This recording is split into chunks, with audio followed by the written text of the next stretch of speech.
वडोदऱ्याच्या कोटांबी स्टेडियमवर भारत न्यूझीलंड भिडणार। शुभमन गिलच्या नेतृत्वात भारतीय संघ तर मायकेल ब्रेसवेलच्या नेतृत्वात न्यूझीलंडचा संघ मैदानात उतरणार।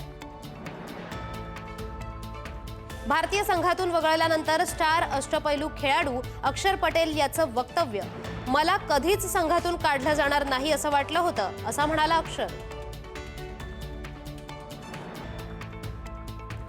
हरमनप्रीत आणि सायवर ब्रंटचा झंझावात, मुंबई इंडियन्सचा दिल्ली कॅपिटल्सवर 50 धावांनी दणदणीत विजय। सायवर ब्रंटची 46 चेंडूत 70 धावांची खेळी, कर्णधार हरमनप्रीत कौरच्या अवघ्या 42 चेंडूत नाबाद 74 धावा। बांगलादेश क्रिकेट संघाला आगामी टी20 विश्वचषकासाठी भारतात येण्यास संकोच, आयसीसीकडे केली नियोजित सामने श्रीलंकेत हलवण्याची विनंती। भारतात खेळण्याबाबतच्या औपचारिक तक्रारींवर आयसीसीकडून अद्याप कोणताही प्रतिसाद नाही। नीरज चोप्राने अवघ्या एका सत्रानंतर संपवली प्रशिक्षक जॉन झेलेन्झनी यांच्यासोबतची भागीदारी।